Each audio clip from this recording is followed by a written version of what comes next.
Welcome to Recently Logged, where we won't be talking about Shrek for another 2 to 3 years.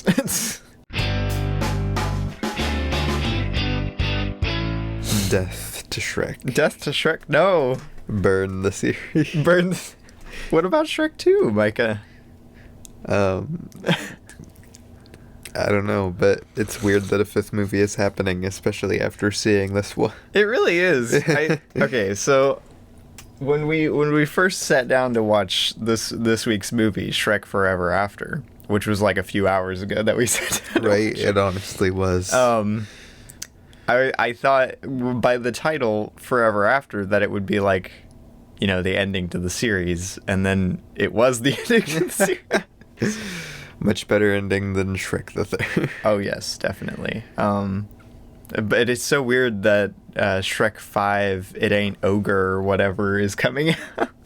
Right. Actually, this movie has the tagline, "It ain't ogre till it's ogre." Oh gosh. So I don't know what the fifth one is going to be called. I don't know. But yeah, do we want to get into talking about said Shrek movie? Yeah, we do. Do we want to introduce ourselves first? No. Okay, I'm Robbie. And I'm Micah. And this is our movie podcast. We talk about movies. On our movie podcast. We occasionally talk about some other stuff too. Sometimes. But not usually. This time we're not talking about anything else, it's just movies. Mostly just movies. But anyway, let's get into what you need to know about Shrek Forever After. Alright, so Shrek Forever After is a 2010 movie, rated PG. It's 133 minutes long. Or, wow. Wait, no, it's an hour and 33 Okay, I was about to say, wow, I didn't realize it was that long. Jeez. Wow, I am tired. Okay.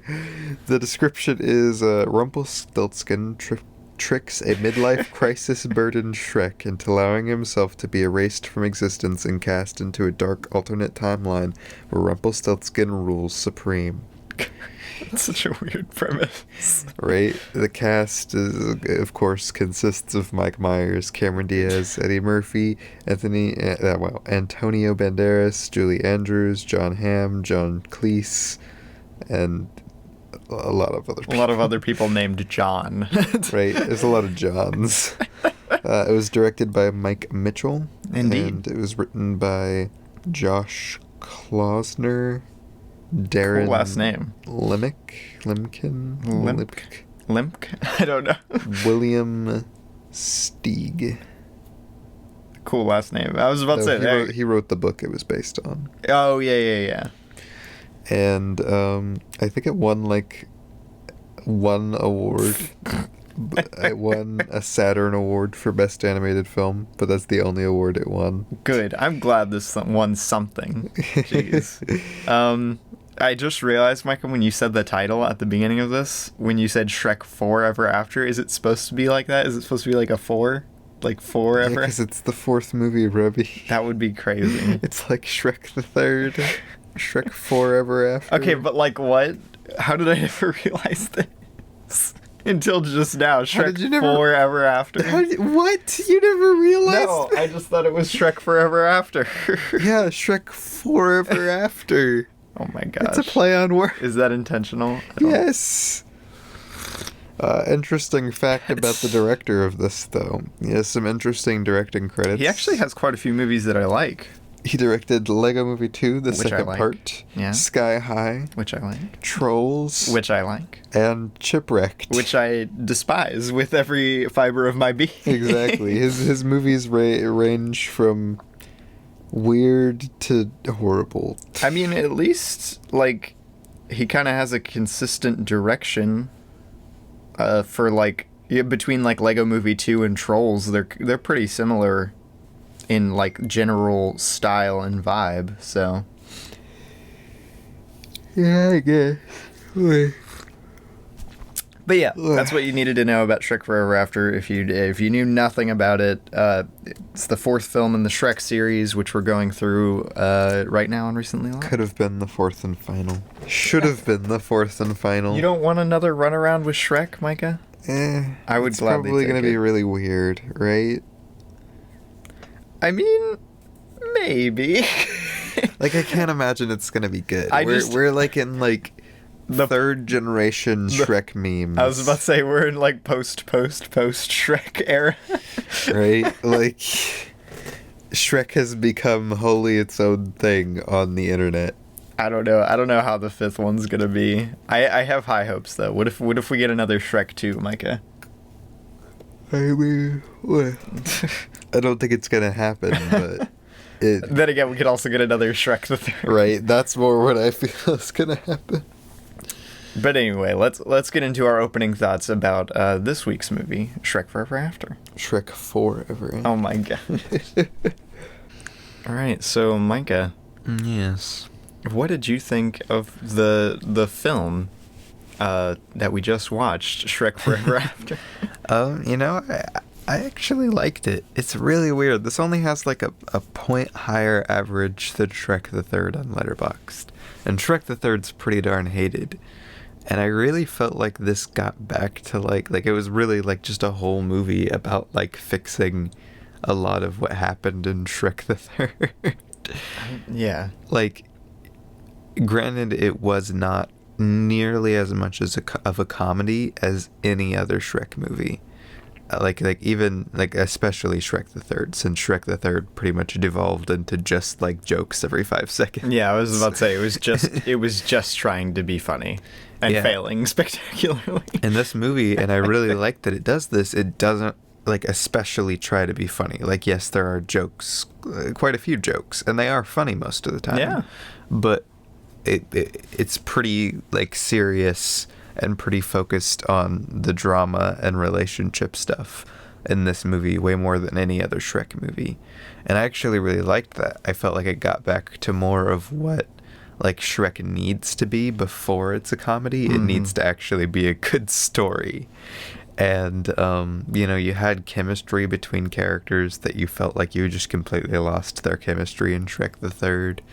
And, like... Yeah. It was just a really fun movie. It wasn't nearly as good as, like, the first one, or especially the second one. But it was not. But it was still, like, a really, like, good movie that really kind of saves the Shrek franchise from Shrek the Third. In my personal opinion.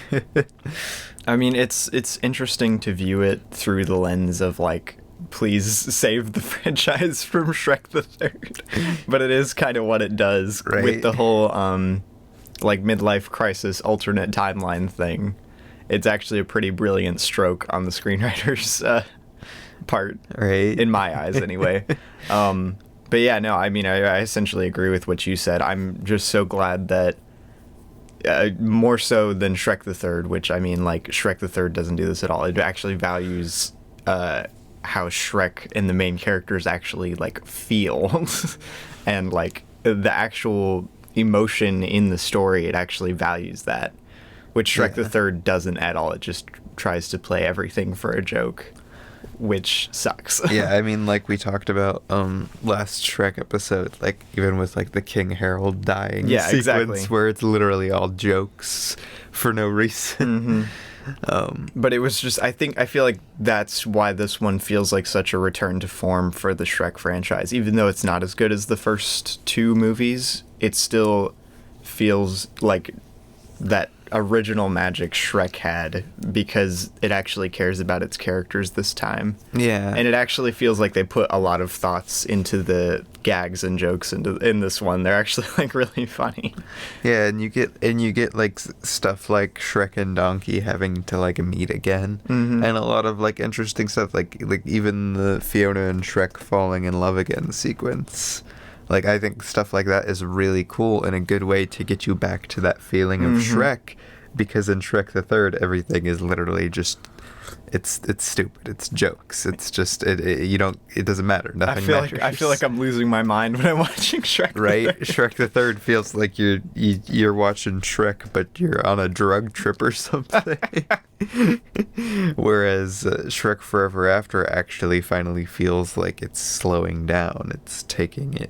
Like, it's returning to actually somewhat serious, which for as meme-y as Shrek has become, it was always like a pretty like serious series, even though it had a bunch of jokes. Yeah, this is definitely the most drama a Shrek movie has gotten so far, like over a comedy, you know? Yeah. Which, I mean, I would compare maybe like the first one maybe being close to this one and just being like a drama movie rather than a comedy. But I don't know. This one feels a lot more serious. It takes itself a lot more seriously. And it was really weird too, because like I saw a lot of people, like just now before we started this, I was reading through Letterboxd reviews, and like I saw a lot of people being like, "Wow, this is like the worst movie ever for a Shrek fan. It's not funny." It's not funny. Or like, "Wow, it must be pretty rough when your most memorable joke is a kid saying do the roll." Do the roll. That is a like 10 of 10 joke. I don't know why they're complaining. Like, I'm just like, really? That's what you got out of this? That Shrek, like... That this one isn't funny? That's what you got? Oh, no, Shrek's not an absolute freaking joke in this movie. He's actually like a good character. Whoops. Who wants things and feels things and has motivation. Besides, oh no. Get out and be small. I'm gonna be a father. I'm gonna be a father. Da-da. Da-da. Oh my gosh. Wow. Well, I guess let's get into the main discussion now that we have our basic, opening thoughts out of the way. No, I think they were our basic thoughts, Ruby. No, they're not. I think they were. They never will be. They were. All right, Micah, do you have any questions to start us off with? Questions. That is the question I posed to you. What if I do, Ravi? What if it's a time-honored is that the question? Is that the question? Yeah, what if I do? That's the question. I would like you to say the question. What is your favorite scene or sequence? Oh my gosh. Every time, Ravi. It's a good question to get the ball rolling. That is a good question for this movie in particular. Do the roar. The do the roar scene is very fun. I don't know. It's kind of a chaotic scene. It is a very chaotic scene. It's the scene. most feeling like Shrek the Third scene in this whole movie. I feel like Shrek is having a panic attack at his child's birthday party. He is. And, I don't know. I was gonna say, like, something like the ending scene or something, but I don't know if that's my favorite. I don't know. I'm not in love with the whole ogre uprising subplot, which I was gonna get to. But I don't know. I'm trying to pick another scene. That's my chimichanga style. Okay, that shot is very funny, actually. The chimichanga stand joke isn't even that funny, but the cut to the tiny figure is funny. Right, the cut to the tiny figure. Do you have an answer for this already? I think I do. Okay. I think my favorite is either, honestly, like the scene when like you get like Shrek and Puss and Donkey all actually like together again, if you will. Together again. Or just like a lot of like the Fiona Shrek falling in love again stuff. Because I think that was really well done. Okay. I might cite that opening montage as my favorite part. I don't know if that actually is my favorite part. Really? But I really like the opening. I would cite the opening of this movie as my least favorite part of the movie. Really? Yeah. It just so effectively communicates everything that like is happening in the movie. Like it's a good opening montage. It sets up all of the movie. I guess. In a few minutes. I guess. It just all reminds me of Shrek the Third. It's just it's good cinematic storytelling, Micah, which I appreciated from coming off of Shrek the Third. All right. Well, do you have a question then? Yes, I do, Micah. I'm glad you asked. What did you think of the stilt man himself, Rumpelstiltskin? Rumpelstiltskin. He was an interesting villain. Yeah, I just feel like, I mean, the villains of Shrek have never been like 100% powerhouses. Like, obviously, Fairy Godmother is amazing, perfect in every way. But like Farquaad, he's a joke, but like he's not really like anything special. And then Charming is, I don't even know. He could have been good though. So like coming off of all of that, like I think Rumpelstiltskin's a fine villain. I think it's weird what they do with him. I have to agree with like the Shifrillis video. They could have done something really, really cool if they were actually planning this movie. Mm-hmm. Like, because Rumpelstiltskin, technically speaking, makes an appearance in Shrek the Third. It's just he looks completely different. He doesn't even look like this guy. They just say Rumpelstiltskin, and there's a tiny little man sitting there.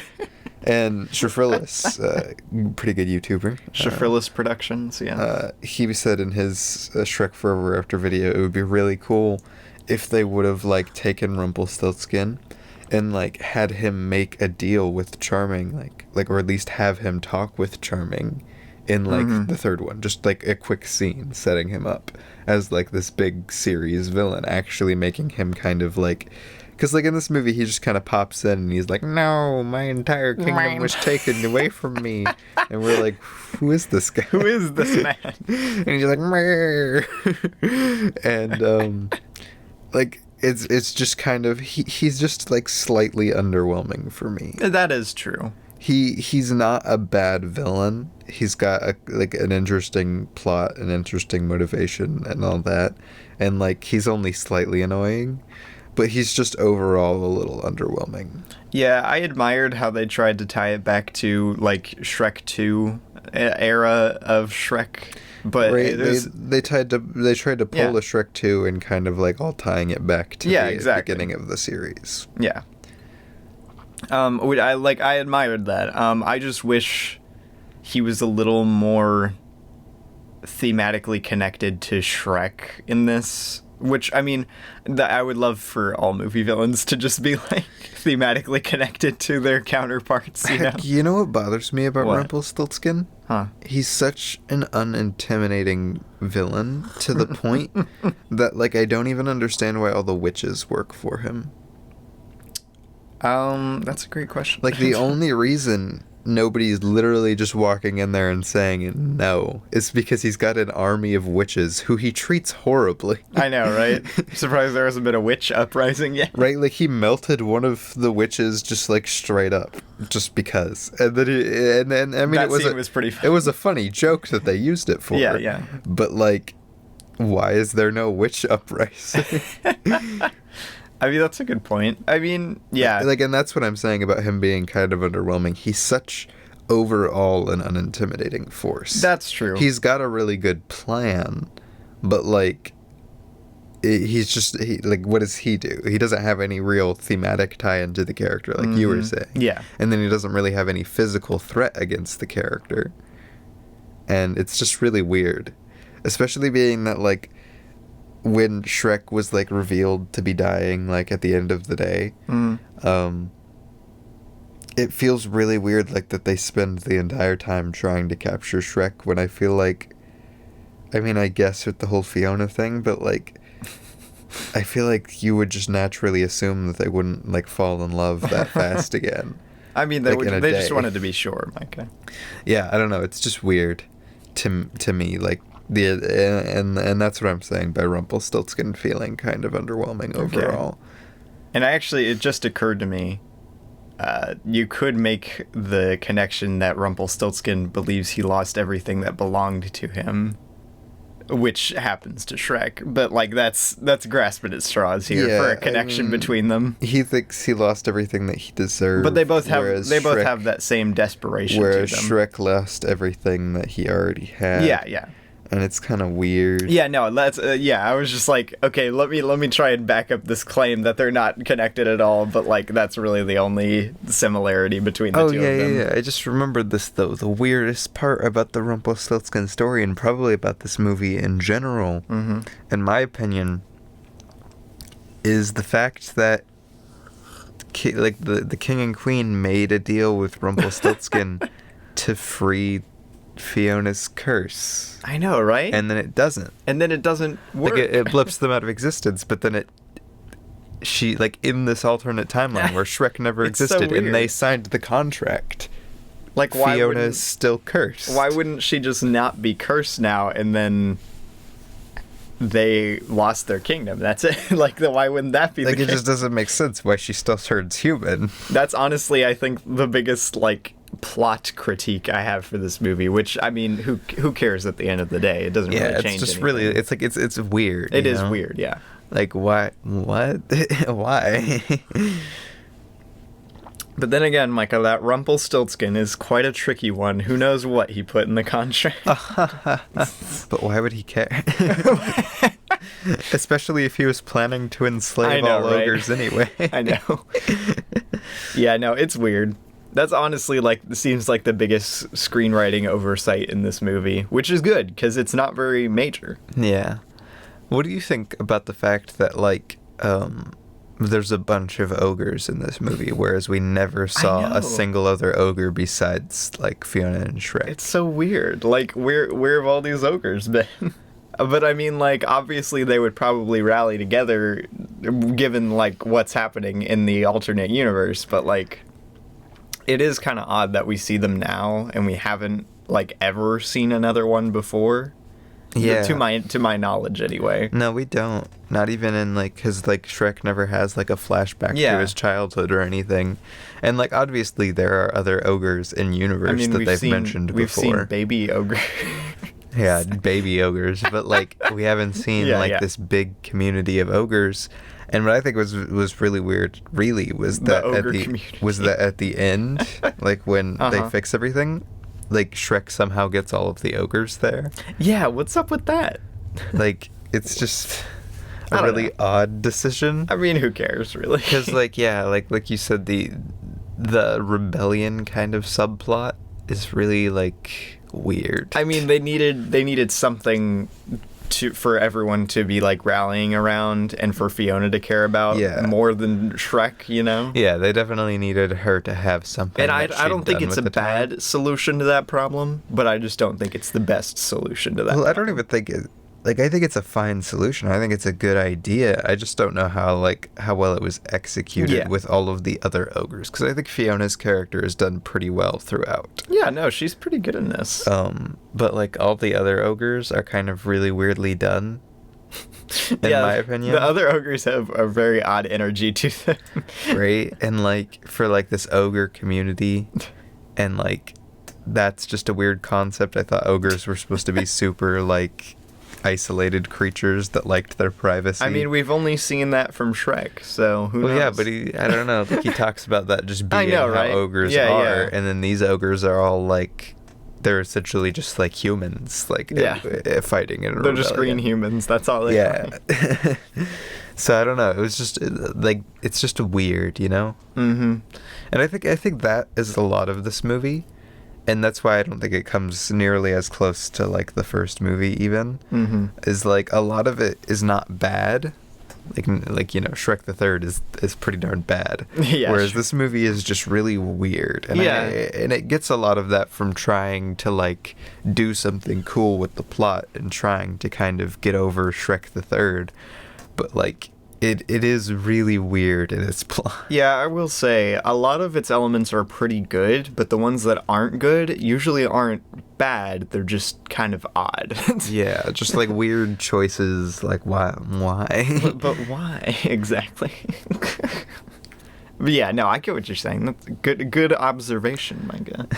Do you have another question? No, that was it. That's all I have. I'm All right. dry. Well, that was recent. All right. Well, thanks for listening. No, I mean, I do. Okay. Because I was about to say I have one too. So go. Yeah. What do you think of? You mentioned that you like Shrek and Fiona's romance in this movie. I actually thought it was a little rushed. Yeah. That was just me. It is a little rough. But what I was just gonna ask what you thought of it. I really inclusion of like it. It is a little rushed. Yes.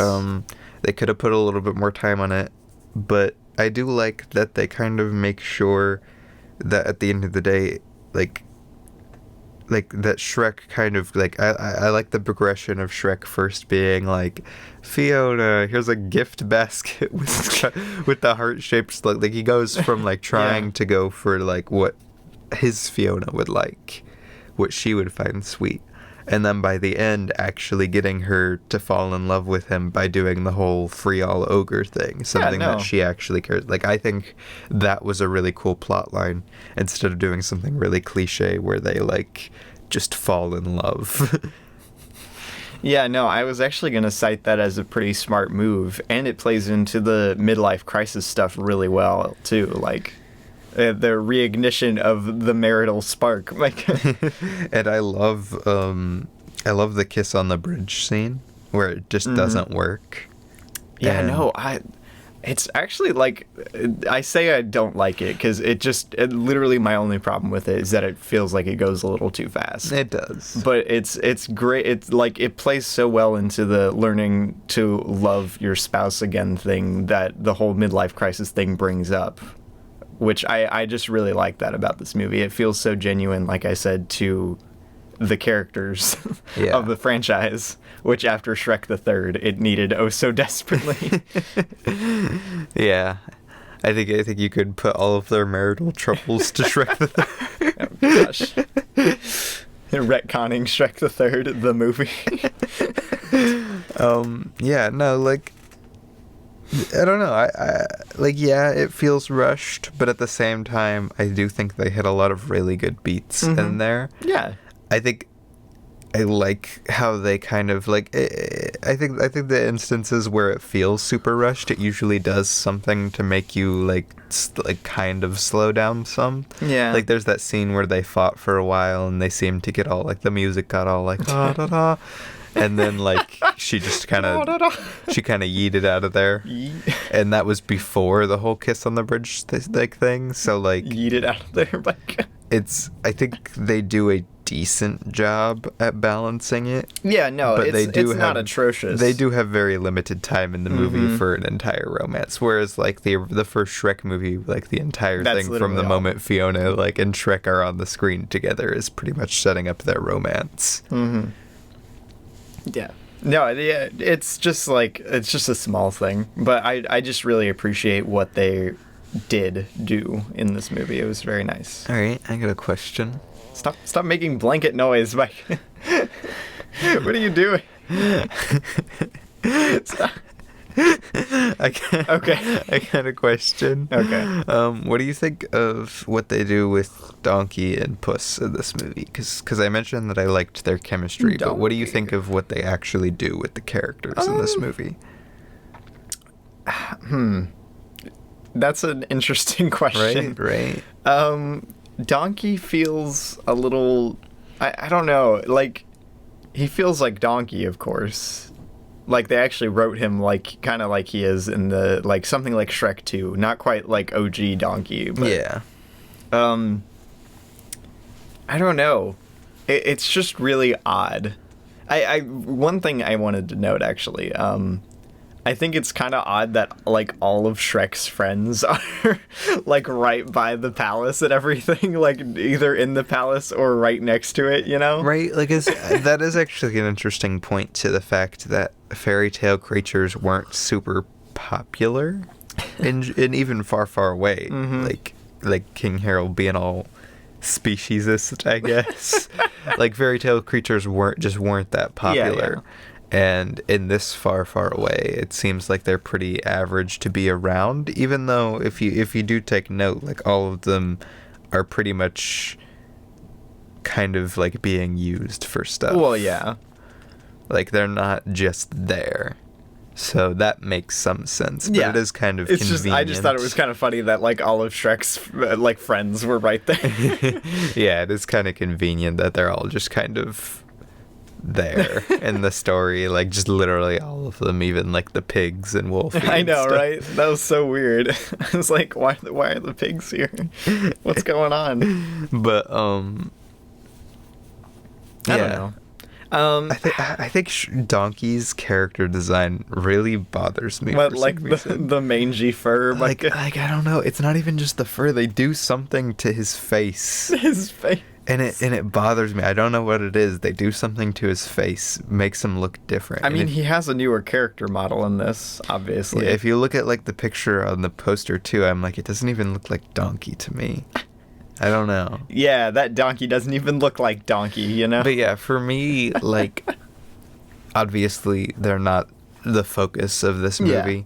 Like, you know, Donkey isn't even a main focus, whereas he definitely is in the first movie. I was about to say, Donkey's really just there to keep Shrek motivated. That's about it. Right, like he was the first, like, person Shrek recognized, and he was there to get the plot going. Mm-hmm. And, but I think they do, like, a pretty decent job of giving Shrek and Donkey, like, a pretty good chemistry. Yeah. And then, like, Puss is weirder because he... Puss is really odd in this movie. I don't know how. What I is he feel even about doing him. here? What is he doing? Oh. What was he doing with Fiona? Right? Like, Why does she have a why cat? is he with During the Fiona? uprising. Like, how did that happen? Like, was he hired to try and kill Fiona? And then he just, like, stayed there? It's just like Shrek 2. He just was hired to kill Fiona, and then boom. Yeah, like, I guess. That's kind of funny. If that's the case. That's the only thing I can think of that would make sense. Because, like, he was an assassin.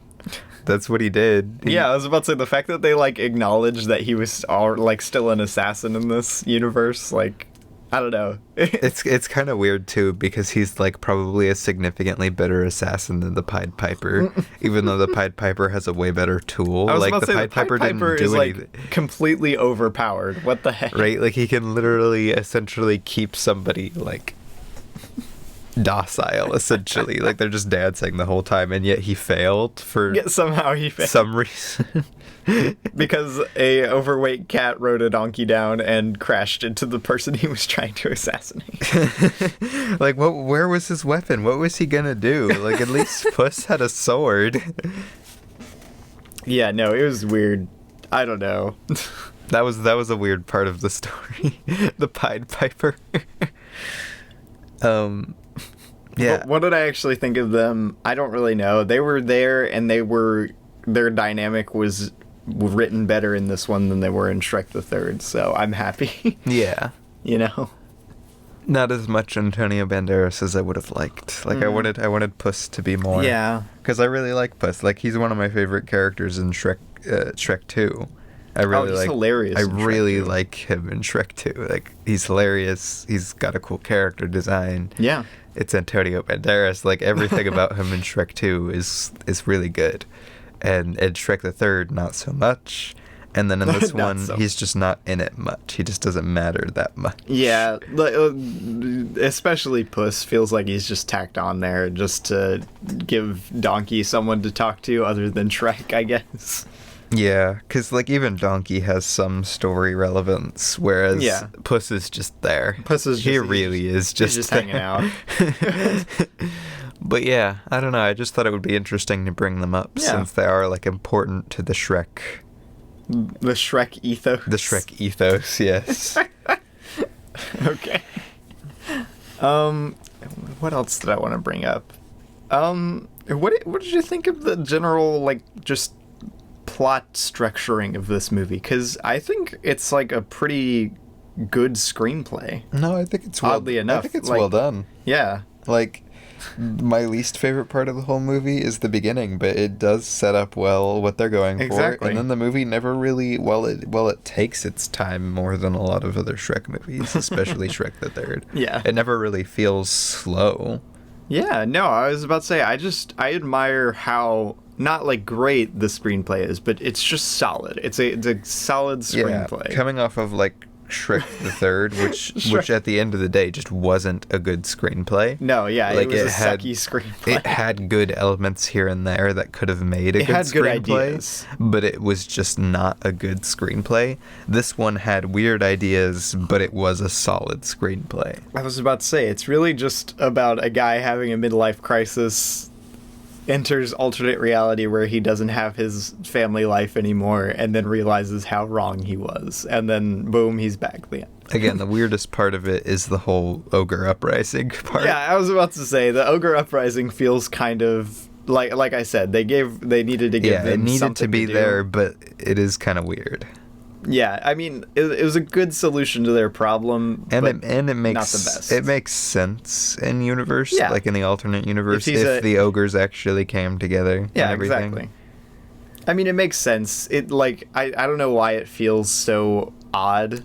Like I said, I think it really is just the way the ogres are dealt with. Yeah. It's not really ever like like Shrek's never like, oh my gosh, like other ogres. Ogre. Like he never comes to like a point where like it's not anything interesting to him or emotional to him because like he was horribly treated by his parents, so you'd think he would either be resentful of other ogres or be like really like, oh my gosh, these ogres actually are good people.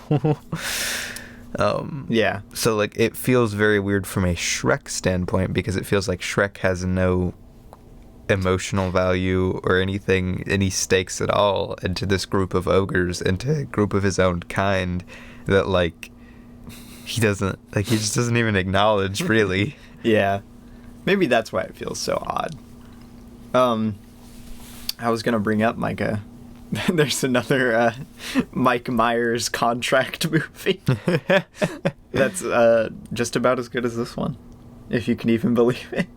I Involving domestic dissatisfaction. I would call it better than this. Wait, really? Yeah, I would call Cat in the Hat better than this. Oh my gosh, I don't know about that one. I just really enjoy Cat in the Hat. is really fun though. There you go. There's my question, Michael. Which do you enjoy more? I gotta pull Cat in the Forever Hat. After. Shrek Forever After is good, and it does do a lot for the franchise. But Cat in the Hat is a masterpiece. You know what? I might have to agree with you. I was a little shocked at first, but Cat in the Hat does have a lot of really good stuff. Well, there you go, Mike. You just need the Mike Myers contract double feature. Wow. It would be a really weird double feature. I'm trying to think of any other like interesting talking points. Yeah, Like, what do you think of like? There's really another like big thing I wanted to mention. Yeah, what do you? Because there really isn't much to this movie. Yeah. It's a very small scale movie versus like pretty much any of the other Shrek movies. You say small scale, it's like the entire world. They have to save Shrek's entire universe. Yeah, but like small scale and the fact that the story really only it only matters to the fact that Rumpelstiltskin and Fiona and Shrek. Yeah, no, like there's not much else going on. Yeah, there's not. Like I said, it's a very tight screenplay, which something I admired about. Yeah, and it needed that. If it wasn't, it would be quite a bit different. Yeah, and not as good probably. But like, what do you think of the way contracts work in this? Like Rumpelstiltskin, like abilities. Rumpelstiltskin superpowers. Because I feel like they're really weirdly done in this. I don't know about Like, weirdly done. Throughout the entire movie, everybody is like, never make a deal with Rumpelstiltskin. Rumpelstiltskin. Never make a deal with that Rumpelstiltskin. Like everybody is like that, but yet we have like a lot of people. Shrek, the King and Queen, like all of them are very like, let's make a deal, and like they don't read the contracts. I know, right? None of them read the up with contracts. Like especially with the knowledge that Rumpelstiltskin, like the King and Queen come up into the scene like, he's deceitful. He's a deceitful man. John Cheese is just like, he's a deceitful man. John Cheese out here saying the most. But then like they don't read the contract. I know. Like they never find anything that says, oh, you're gonna blip away and your daughter isn't actually gonna be free of her curse or something. You know, I seriously thought that Shrek was gonna read the contract first. Like, what was the time rush here? Like, yeah, and like Shrek seems like very much the kind of person who would read the full contract. Like he seems like the kind of person who would be like, all right, what am I signing? Is that what he sounds like? Yeah, like I don't know. Like, do you not get what I was saying there? Like he's such a he's such not an optimist, I guess. I was about to say he's a very skeptical person. You'd think, especially when it comes to magic. Yeah, I was about to say and his prior experiences with magic, that he would be like the first thing he would do is like read the entire contract. Yeah, no, it's weird. Like, I think the contracts in this movie are a really cool like plot device. I think they're just really neat, but I don't know about how they're actually used in the movie. Yeah, and even like the whole deal of a lifetime contract thing. Like, that was weird, right? Like what was the bad twist on that? Like, he literally just turned himself in and then got what he wanted. Yeah, I don't know. Like, you'd think that Rumpelstiltskin wouldn't actually give, like, some random citizen the deal of a lifetime without some, like... horrible like consequences. Some weird consequence to it, you know? But, like, they just, like... And it sure, just seems to work out just fine. Like, sure, Fiona doesn't go, but that's not because it was a bad... Like, that was literally because she's not technically a full ogre yet. Like, she's still, technically speaking, human first. Which I thought was a pretty smart... no, it's a cool idea, but again, it doesn't make sense with the fact that why is it Fiona's curse broken? Yeah, that once again, why isn't Fiona's curse broken in this? Or does Rumpelstiltskin straight up just not have the magical power to do that? Like, what is his magical power limits? They never really specify what he's able to do. Like, can he only use magic when it's through a contract, and if so, why? And like his whole deal of a lifetime thing, when Shrek rolls up, he's like, no, the only way your contract can be broken is with a kiss. And why not? Why can't he use another magical contract to erase his magical contract out of existence? Yeah, it's weird, because they seem like these like all-powerful plot devices, and then they just like have odd limitations to them. I don't know. Like, he could have essentially, like, what I thought, like, he literally could have just done exactly what Rumpelstiltskin did to him. like not even like erase Rumpelstiltskin, though that would work, but like just erase the fact, like, just stop himself from ever getting in the cart with Rumpelstiltskin.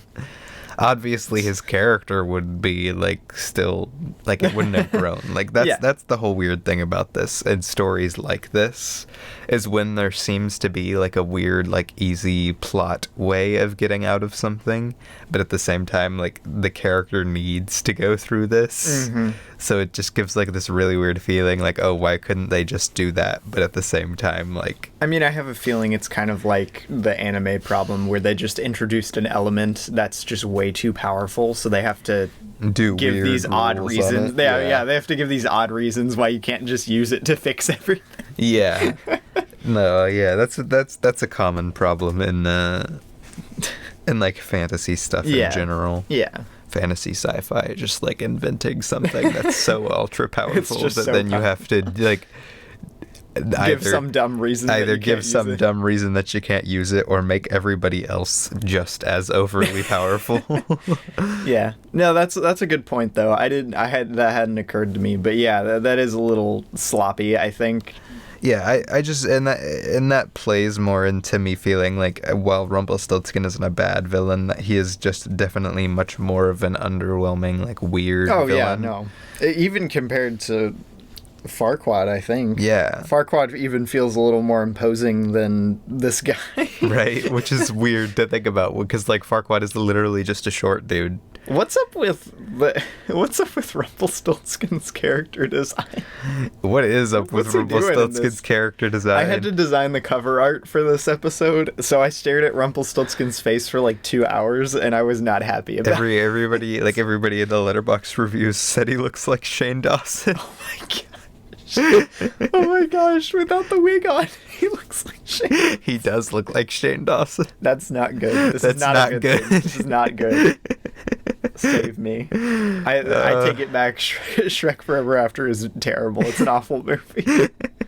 Shane Dawson villain. Shane Dawson Shrek. Yikes. Yeah. The worst news. But yeah. That's pretty funny, actually.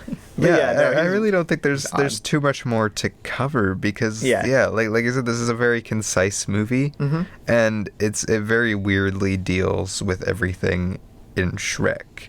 Like even like the whole dragon and donkey thing, That was weird. like it just does everything weirdly, not poorly, not in a bad way, like even like what I would call Shrek the Third. Yeah. Because like Shrek the Third does everything in a weird way, but it's also bad. But it's also terrible and not funny. Whereas this usually goes the not funny route, but also it's still really weird. Like it's just some weird, like it's just weird creative decisions. Yeah, just some odd feeling decisions from the creative team, but not necessarily bad ones. So. Which is interesting too, because like Shrek the Third, this really doesn't have any of the original Shrek creative team. Mm-hmm. Like the director isn't the same. Most of the writers didn't work on any of the others. Which is odd because it feels like such a return to form for the Shrek franchise. Right. You would think that like they brought back one of the original writers or something. Yeah, and I mean like the original team was still producers on this movie, Yeah. obviously, but Yeah. they were on Shrek the Third as well. So Yikes. Yeah. But yeah. Last question, Micah. all right. What's your favorite joke? Your favorite gag, if you will. My favorite joke. The favorite joke. If you had to pick one. Do the rock. No, that's not my favorite joke. The I love you, Daddy. I love you, Daddy. I have never laughed harder at a Shrek movie than the I love you, Daddy joke. Gosh, I remember there was a joke that I actually found really funny. But I just blanked on what it was. What part of the movie was it? Like it was in the Shrek like alternate timeline part. So the majority of the movie. Yeah, but That doesn't narrow it down. I don't remember what it was. I mean, there are some pretty darn funny jokes with Rumpelstiltskin every now and then. I love that they brought back the Pinocchio gag again, like twice. I just still think it's pretty funny. You know what's sad though is that Letterboxd review might be right. The most What? memorable joke probably is It the really do the is. roar joke. It's so funny. But though. again, I don't think that's a bad thing Yeah. even. It's okay in my eyes. The do the roar joke is one of the funniest jokes in the franchise. To me, the roar. anyway. The do the roar. No, I know a lot of people who really hate that. Really? Yeah. Oh my gosh, Like it's so funny. like that though. joke is really hated. I don't know. I know humor is very subjective, but like that joke is just so funny to me. I don't know why. I can't explain why. I'm trying to think of some of What? the other. I'm trying to think of some of the other jokes in the movie. Other jokes. I mean, there's some puss jokes. There's some donkey jokes. There's some.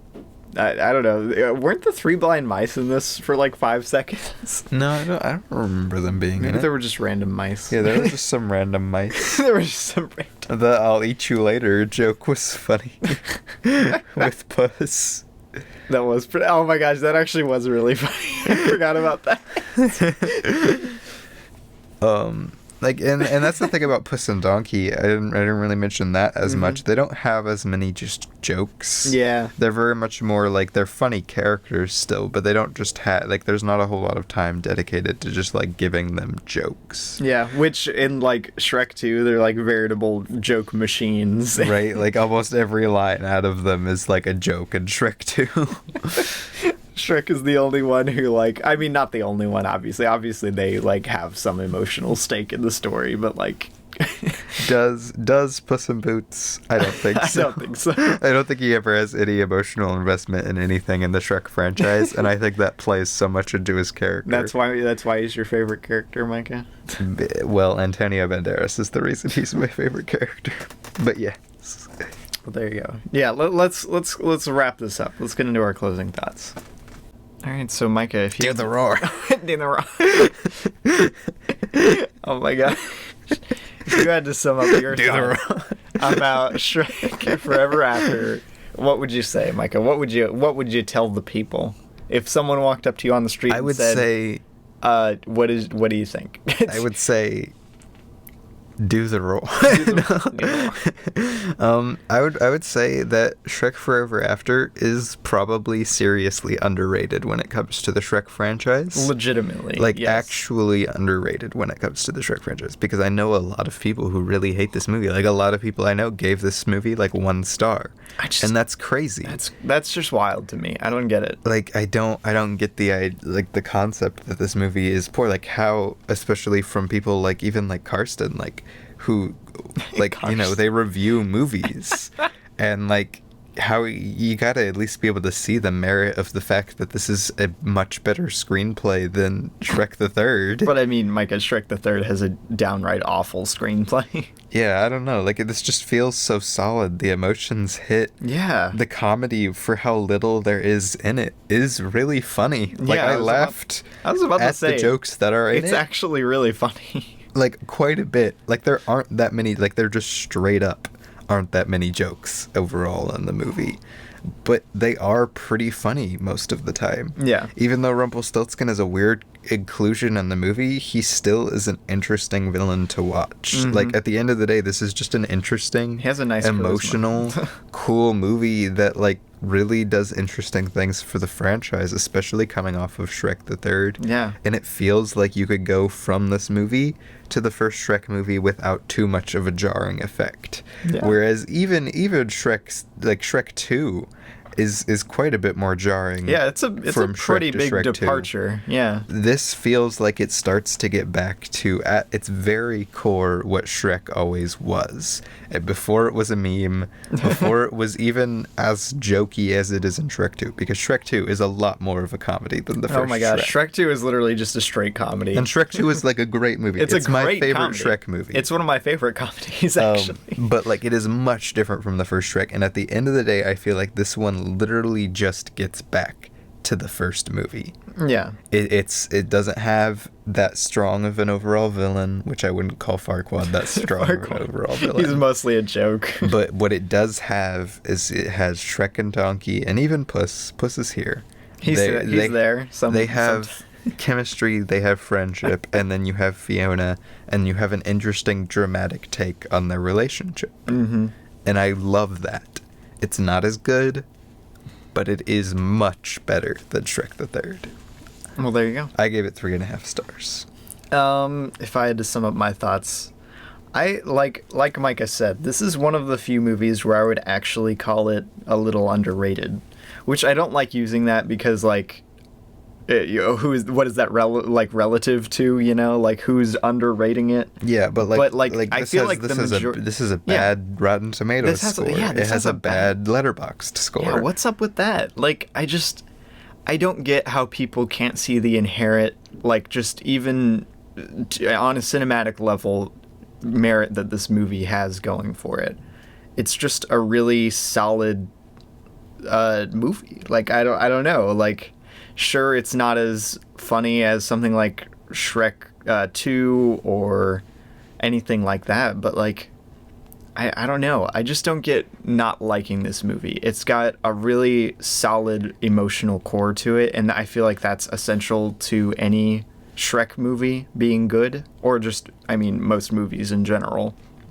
But yeah, no, it's just, I don't get why people don't like it. I don't get why it's as hated as it is. Yeah. Because sure, there are some weak and weird elements to it. Yeah, but sure. It wouldn't be a movie I'm jumping to go watch all the time either. Yeah, but I'd love to rewatch this sometime. It's a fun movie. Yeah, whereas Shrek the Third, I never want to watch that again. I never want to see it again.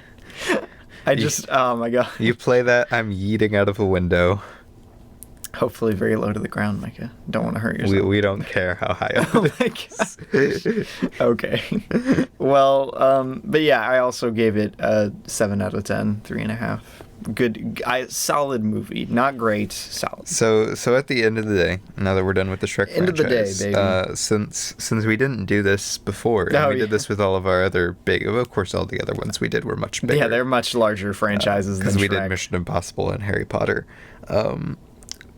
the Shrek ranking I have, and I think this is just going to beat the Shrek ranking. No, that is the Shrek ranking. I think most people, if you combine our scores, I think most people consider this the Shrek ranking anyway. Yeah. Yeah. But in number 1, I have Shrek 2. Yes. Which I gave obviously 4.5 stars. I also gave it 4.5. I'm very tempted to bump it to a 5, though. I think it's almost perfect. It's hilarious. I still don't know why I haven't bumped it to a 5. I honestly have no major critiques of it. It's got a great emotional core. It's got a fantastic villain. It's so funny. It's got a great use of music. Oh, music. Oh, I forgot to mention music. Yeah, we forgot to talk about the soundtrack. Music is such an important part to the Shrek franchise, usually, and the soundtrack of this movie is not terrible. It doesn't do anything. Like it's not important, really. No. Like it because of how different it is done filmmaking wise in Shrek Forever After, it's not a very soundtracky movie. Yeah, actually, in the first few needle drops in the movie,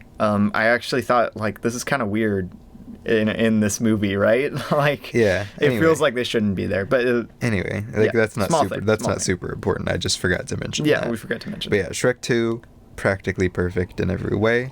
Then, in number 2, I have Shrek. I gave it 4 stars. OG Shrek, I also gave it 4 stars. It's like, it's pretty darn brilliant. There are things I don't like about it from just a personal standpoint, but like, it's Shrek. It's like, so smart. It is the original Shrek. I don't know how they did it, man. It's memorable. It's classic. It's really funny. It's so funny. It's got iconic characters. And for as weird as the animation looks because of how early it was, it still aged pretty well. He does the roar in that one. He does the roar. Then I have in number 3, Shrek the Third. Wow. 3.5 stars. I mean, not Shrek the Third, Shrek Forever After. Wow. Ew. Yeah, I also have... I feel like this is everyone's ranking, right? I mean, some people might put the OG Shrek over, too, just because they're like, no, the first one's so good. And, I mean, we just talked about Shrek Forever After for a while. Yeah. And then at number 4, I have Shrek the Third. Shrek the Third. Which is pretty darn terrible. Pretty bad. I gave it 1 star. Yikes, man. I hope I never have to watch that again. I gave it a 1.5. Like, there's just... There's very, very little that is a redeeming element of this movie. There's occasionally a funny-ish joke, I guess. But they just drown the funny jokes in bad jokes. And more, for every half-decent joke, there's like 10 bad jokes right after it, and you're like... So yeah, that's the Shrek franchise. Yeah. Who knows? Maybe one day Robbie will watch Puss in Boots. It's not very good. Yeah, we could watch Puss in Boots sometime. It's not very good. But yeah. They're gonna do a 5th Shrek movie. We'll be here to talk about it. We'll be here to talk about it. Unless we all die. It's gonna be real interesting.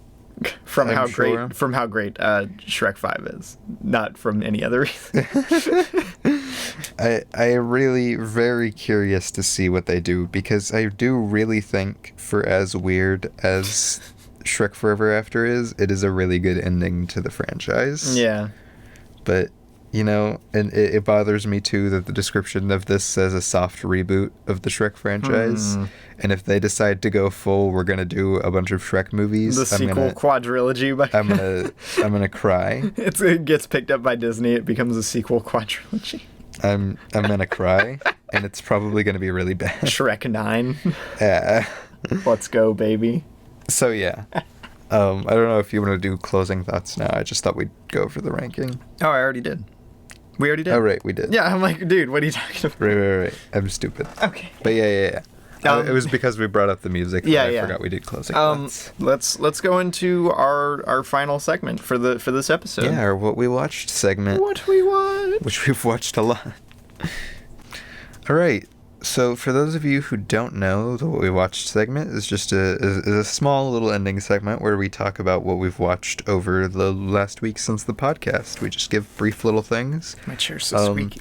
Interestingly enough, though, our mom was sick this week, and when she gets sick, she's feeling better. She is feeling better, okay. But when she gets sick, we do watch a lot of movies. Well, she can't really go much of anywhere when she's sick. Yeah, but she really likes movies, so we watch a lot of movies. Yeah. And so I have, I think, like 13 movies here, and only 3 of them are rewatches. Yikes, bro. Well, I guess we'll just do kind of like a speed round, just briefly cover what we thought. Yeah, of we're them. going from the 7th, which was Raya and the Last Dragon. Yeah. That episode's out. We did a podcast episode on it. All the way up to the 14th. All the way up to the 14th. A week later. A week. Whoa. How the time flies, baby.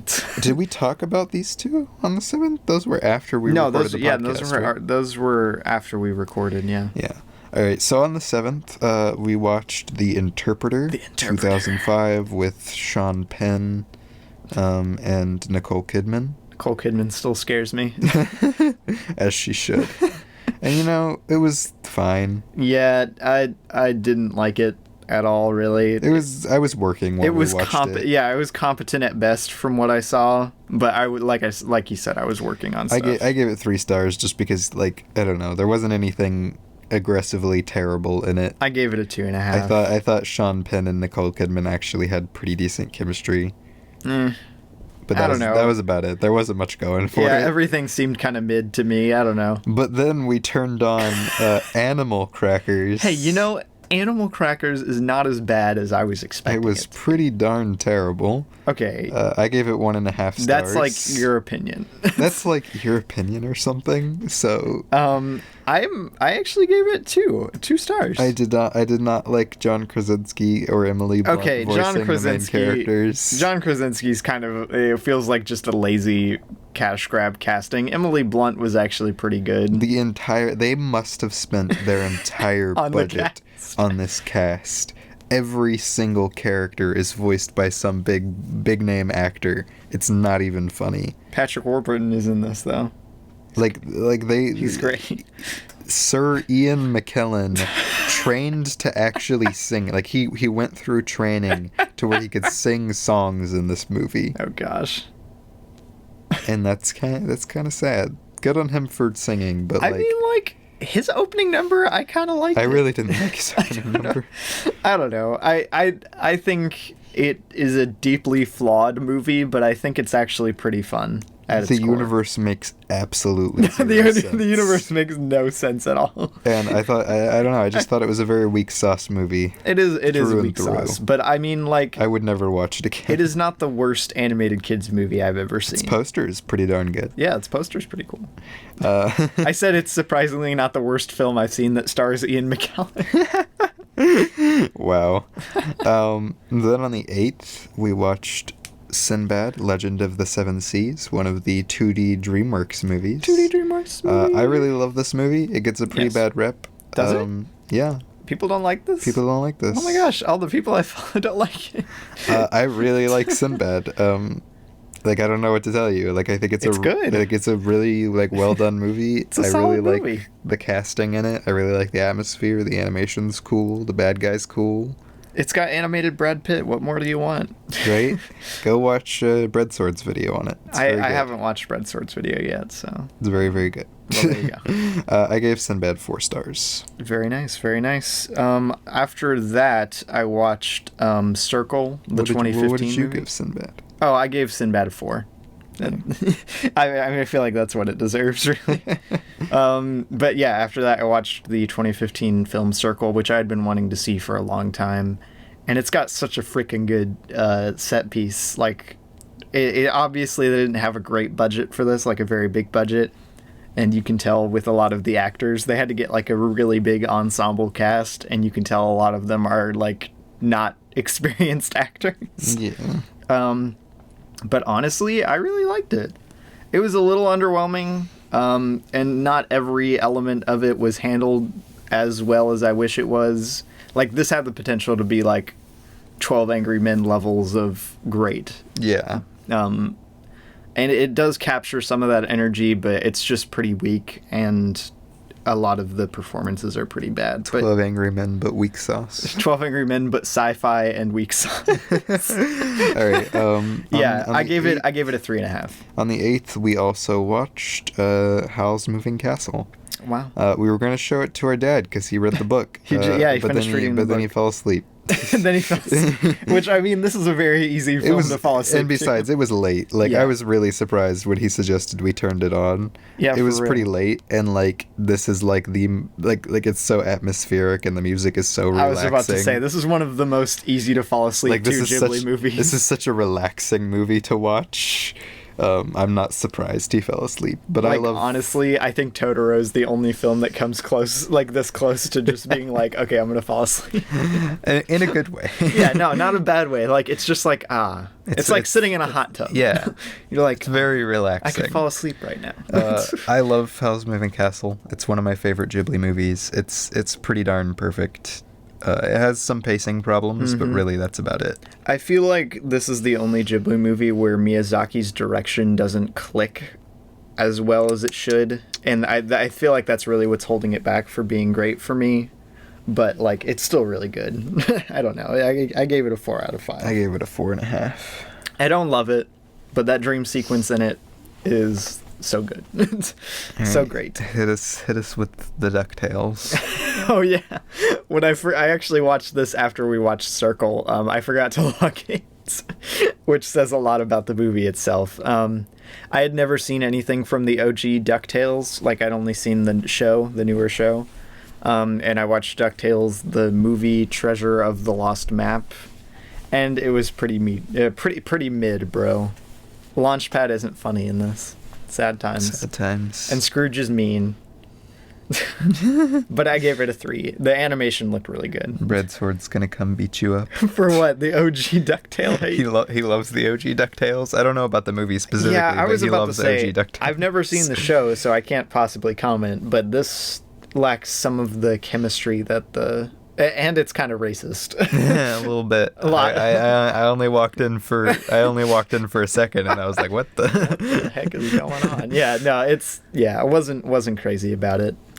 On the 9th, though, Yeah. we watched Netflix original movie Project last year, Project Power. Project Power. Which I had heard pretty darn bad things about, actually. Like, I had heard it was pretty terrible, and I thought it was pretty okay. It was pretty fun. There was a lot of cool ideas here, and I really genuinely like the cast. Like, I really like Jamie Foxx and Joseph Gordon-Levitt. I think I'm like, as a child when I was playing around with like my toys and stuff, I think I came up with a premise that was a lot like this. Or he's like, I invented Project I Power. invented Project Power as when I was like 5. Maybe that's why it's such an inherently cool premise to me. I haven't seen anything else from this, but I have seen from these directors. But I have seen part of Nerve, and they direct very, very similarly, I guess. I wish the direction in this was a little more off the walls, like kind of crazy. Yeah, I don't know. Like, at the end of the day, this movie has a really cool concept, and it's got some good acting. Yeah. But, like, it's just pretty mid. Yeah. Like, they just don't do enough I was with about to say, anything. everything else is just kind of... The screenplay isn't very tight. They don't do enough with its concept. Not enough pistol shrimp action. Repping the pistol shrimp. The pistol shrimp, man. What was Casey Neistat doing in this? I feel like everyone who knows who Casey Neistat is was asking the question, like, what the heck is he doing? What was Machine here? Gun Kelly doing? Okay, here, yeah. Abby? Also, what was Machine Gun Kelly doing in this movie? I would have given it a 3.5 if Machine Gun Kelly was not here ruining my experience. But yeah, Project Power overall was pretty okay. It was Stick pretty to fun. ruining music. I gave it 3 stars, and I enjoyed it. I gave it 3 stars also. It could have been a lot better, but I enjoyed it. Yeah. Then we watched Don't Look Under the Bed, a 90s Disney Channel movie. Yeah. Pretty good. Which had surprisingly good direction and cinematography. The cinematography in this is pretty great. Like, what the heck? I didn't really like the story. Like, that was just me personally. But, like, the actors I even liked. The direction was I was good. about to say, The production design was good. It's had a great cast, like, genuinely great cinematography, good direction, some great makeup. What was... They were trying too hard. It was just a Disney Channel. Like I said, I really didn't like the plot. I didn't like what they did with the story, and like all the family drama was pretty underwhelming. Yeah, it was a little weak, and a lot of its third But act like from elements. a production standpoint, like Very this impressive. movie's going pretty hard, and it's probably like, and I know some of the other Letterboxd reviews said this. It probably is one of like the actually creepiest movies Disney's ever put out. Oh, I would say so. Yeah, no, it's yeah, no, this would have terrified me as a child. I gave it 3 stars. I gave it a 3.5. I think it's one of my favorite Disney Channel movies I've ever seen. But like High School probably Musical agree. exists, so Yeah, I'd say the High School Musical trilogy still tops this. Yeah, but no, like it this does. is still probably one of my favorites. Yeah. Then we watched The Island. my first Michael Bay movie. Michael Bay movie. This is the first one I've ever seen. It sure was a Michael Bay It sure movie. was Michael Bay, wasn't it? I love how I already knew the trademarks of I Michael really Bay. hate that the poster looks so like their heads are photoshopped on there. Look at this poster. Yes, it does. Oh my gosh. But this is just really underwhelming in every sense. It kind of has some of the same problems as Project Power, where it just doesn't properly explore its sci-fi premise as well as it should. And like it just does. There's so many weird very Michael Bay decisions. it's an but odd there's so movie. many weird decisions in this movie, and like I don't know. Like it's just I don't like what It's they odd. do with it.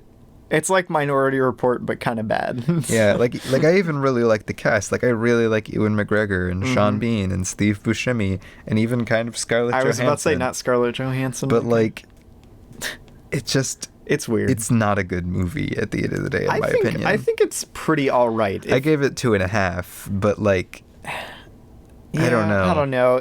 I would want to watch it again to try and get to the root of what makes it so odd.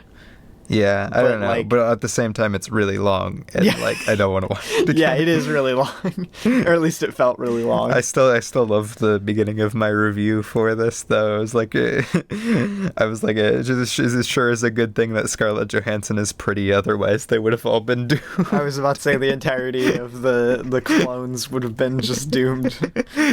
Because like they're all like everybody's like, wow, Scarlett Johansson, and they're all like, I'll help that I'll help person. her. What? And I'm like, yikes, Michael Bay, stop. Michael Bay, please. Please stop. Michael Bay must be stopped. And it just makes me think of like Transformers, Megan Fox stuff, and Good times. it's- Except for the opposite of good times. Anyway, after that, we watched No Country for Old Men. Heck yes, we did for the very first time. Joel and Ethan Coen. Joel and Ethan, my men. A masterpiece. I need to watch it again. Like I genuinely really want to watch This it is again. honestly, I would cite this as one of the best movies of the 21st century. Like, it's that good, guys. You need to go watch No Country for I Old Men. really like Oh Brother Where Art Thou, but I would probably cite this as my favorite Coen Brothers movie now. This is by far, like, not This even is probably close, my their favorite. tightest movie I've ever seen. I haven't seen some of what's considered their most critically acclaimed, like Like something Inside like Fargo Llewyn Davis or Fargo Yeah. and stuff like that. But like, this is just so well done. It's a masterpiece, guys. Like- you gotta watch it. And it's really funny. My dad like really didn't like the ending of this because it's very much a non-traditional ending to a story. But I was like, oh, that's sad. I was about to say, this is such a dad movie, too. There's something special in the air in 2007 is what I'm gathering. Oh my gosh. Okay, so guys, you need to watch this because it is like the greatest use of sound design in a movie I think I've ever seen. Sound design is so good. I don't know how they The got it cinematography so good. so good. The acting so good. Well, Micah, it's Roger Deakins. Of course it looks good. There's like everything in this movie is like perfect. I was about to say, this is one of the few like movies where I'd cite it as almost like the objectively perfect movie. You know? Yeah. It's really that good. You guys, if you're old enough to watch it, go watch it. Yeah. Rather gory. It is rather gory, yes. Then we watched In the Heights. In the Heights. 2021. Don't want to talk about it too in Yeah. depth because I'm pretty sure we're gonna do a podcast We're gonna do episode on it. next week is probably gonna be In the Heights unless something happens. We die in a fiery explosion. So or I'll something. say I liked it, and I'll say I'm like a huge fan of In the Heights soundtrack, like I always have been. In But the Heights. that's all I'll leave it at. Yeah. I'll leave it a mystery. I mean, yeah, I'll just read my Letterboxd review for it, I guess. I said it was one of my favorites of the year. It really shines in its musical numbers and choreography. 96,000 is a real standout. 96,000. The third act is so heartwarming. It has that sense of magic to it.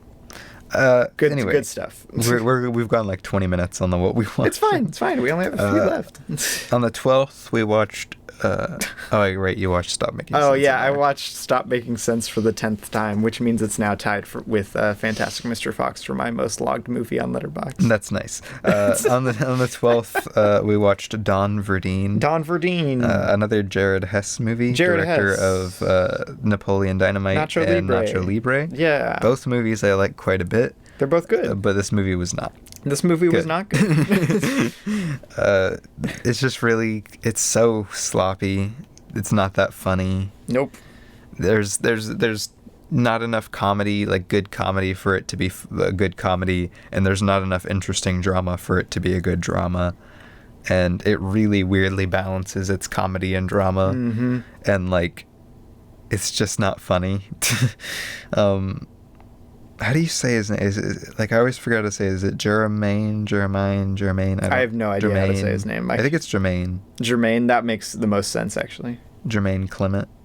Yeah. The biggest plus was he was pretty hot in this movie. His performance. Well, no, I was gonna say his performance was pretty funny on occasion, but he is pretty hot in this movie. I'll give you that. His performance was he was probably the most memorable part about the whole movie. Definitely. And then they made Sam Rockwell look like Steven Spielberg for some reason. Like his hair and his glasses, it was literally just Spielberg. Yeah. Okay.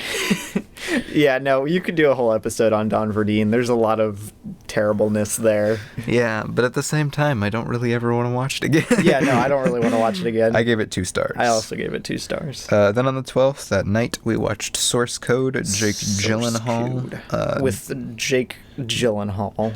Duncan Jones, director of Moon, actually. Duncan Jones! It was pretty good. They didn't do as much with it as I would have liked, but like, this week was the week of sci-fi movies that needed to explore their premises better. Right? But like, it was still good. Like, Yeah. it was fun.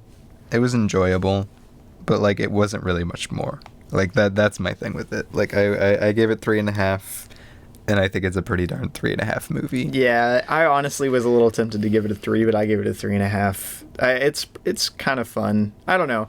I want to watch it again. They could have done so much more. Yeah, it could have been so much more, but they seem to have settled. Then on the 13th, I watched Fantastic Mr. Fox again. One of the greatest movies of the 21st century. It's really darn good. It really is. I don't know what to tell you. It's so good. Another midlife crisis animated movie, Micah. I sat there explaining why.